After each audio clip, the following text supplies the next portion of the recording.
આઝાદીની ચળવળની અંદર સરદાર વલ્લભભાઈ પટેલ, બાપુ, ગાંધી બાપુ અને બીજા બધા એના સાથીઓ બધા આશ્રમી જીવન જીવતા. ત્યાંથી બધું નક્કી થાય કે હવે કઈ પ્રકારની લડત લડવાની છે. તેમાં ઘણી વખત એવું થતું કે બાપુ છે એ ઉપવાસ ઉપર ઉતરી જાય, અનશન ઉપર. તો અનશનમાં એ એક સમયે એવું થયું કે એ સવારના પોરમાં ખાલી 5 ખજૂરની પેશી એનો રસ કરે, પોતે પીવે. એટલે બીજા બધા એ આ બધું કરી દેતા બાપુને, કારણ કે ઉપવાસ ઉપર હોય એટલે થોડીક અશક્તિ જેવું હોય. તો 5 પેશી ખજૂર નાખે ને વલ્લભભાઈ પટેલ આ બધું એનું આમ ધ્યાન રાખે. તો વલ્લભભાઈ પટેલને એમ થયું કે આ તો મુઠ્ઠી હાડકા છે, આમને ટળી જાય કે આઝાદી તો મળવી છે તો મળે છે, પણ એની પહેલાં આ ટળી જાય. થોડીક દયા આવી એટલે એને ઓલાને કીધું કે આમાં છે ને આ વખતે 5ને બદલે 7 પેશી નાખી દઈએ, કે ગરમ પાણી કરી એમાં પેશીને સૂંધી નાખીને એ રીતે રસ બનાવે એને પીવે. 7 પેશીવાળો રસ બનાવ્યો અને વલ્લભભાઈ દેવા ગયા બાપુને, લે બાપુ પી લો. બાપુએ જોયું અંદર કે વલ્લભભાઈ, તો કે હા, તો આ કે આ વખતે થોડીક પેશી વધી ગઈ એવું નથી લાગતું?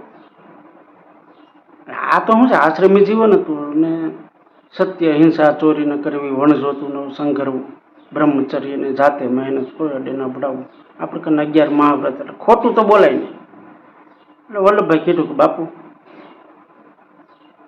7 પેશી છે,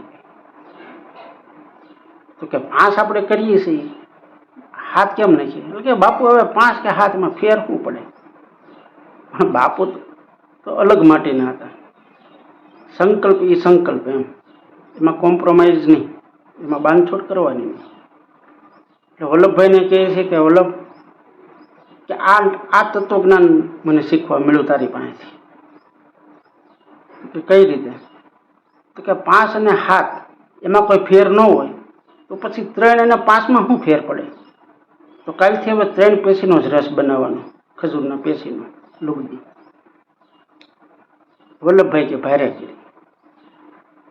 કહેવાનો અર્થ મિત્રો એ છે કે સંકલ્પ એ સંકલ્પ હોય, નાના નાના સંકલ્પ લઈ અને એની ઉપર અડગ રહેવાનું, તો એ સંકલ્પ સિદ્ધ થાય. એમાં કોમ્પ્રોમાઇઝ ન હોય. તો 5-7માં ફેરફાર ન હોય તો 3 ને 5માં ફેરફાર ન હોય, 7 ને 9માં ફેરફાર ન હોય. કે જ્યારે સંકલ્પ લઈ ત્યારે એને વળગી રહેવું. સંકલ્પ નાનો લેવો, વળગી રહેવું, અથવા તો ન લેવો. કારણ કે સંકલ્પ તૂટવાથી મનોબળ તૂટે છે. ઝીણા ઝીણા સંકલ્પોમાંથી ઝીણો મનોબળ તૂટે એટલે આખું મન તૂટી જાય. દ્રઢ સંકલ્પ હોય. બાપુનું આ શીખ હતી. સવાલ નહોતો 3 પેશી હોય, 5 પેશી હોય, 7 પેશી હોય. સવાલ એ હતો કે નક્કી કર્યું છે એ મુજબ જ હોવું જોઈએ, એમાં બાંધછોડ નહીં.